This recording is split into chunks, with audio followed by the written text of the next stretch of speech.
I've been up here approximately 110 days. Not that I've counted, but I am a freshman here. First time I've ever been elected to anything, actually, y'all. And I want to take mine in a little bit of a different direction from Rich. I just want to tell you a little bit about who I am, what I believe, and what I think is going on, because I think you need to hear that too. First of all, I am a small businessman, second generation in the trucking industry. My wife and I, we started our own trucking company a little over 30 years ago. Built it up. We run just north of 100 trucks, around 115 pieces of equipment across the country every day.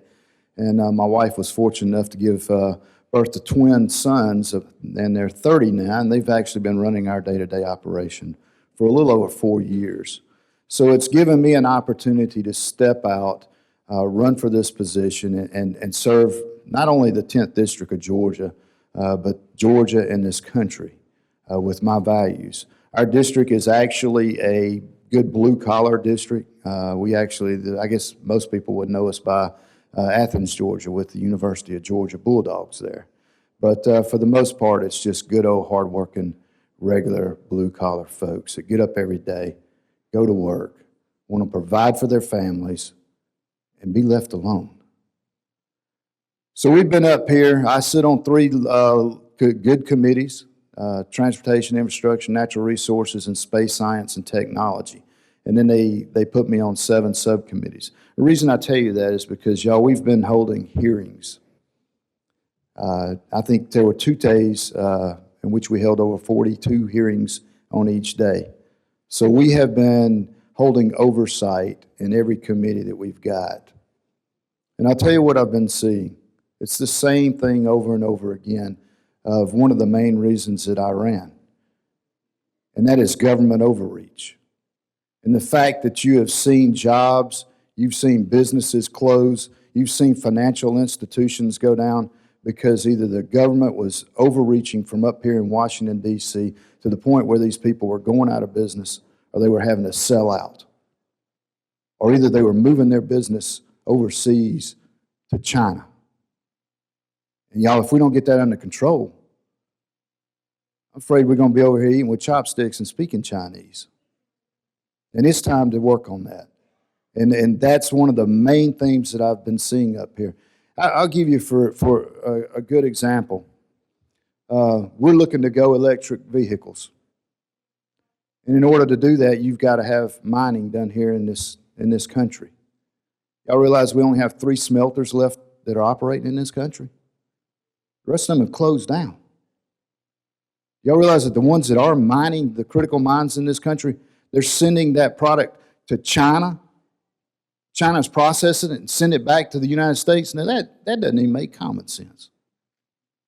But yet, due to government overreach and the fact that you couldn't get a permit for 10 years, it's kept people out of the mining business from producing that right here. And of course, our smelters are just getting older and they're going out of business. We've got a lot of things that we can work on up here in D.C. And as a small businessman, I'm going to take those principles. When I walk in to sit down at a hearing, I focus on several different things. First of all, what's the problem? What's the solution? And how do we keep that from happening again? Because, folks, my job is to make sure that you are able to do what you want to do in your life, be it business or be it in your family life.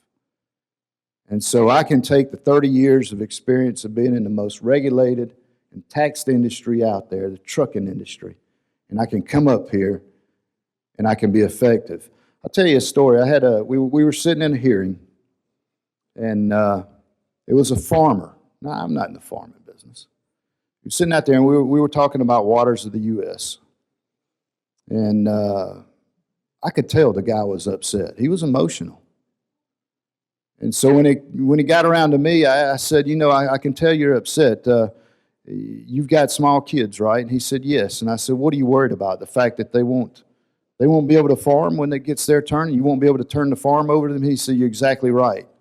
I'm worried about the next generation and whether or not they'll be able to have this farm. And I said, sir, let me tell you something. I had the exact same story when I ran. That's what I ran on.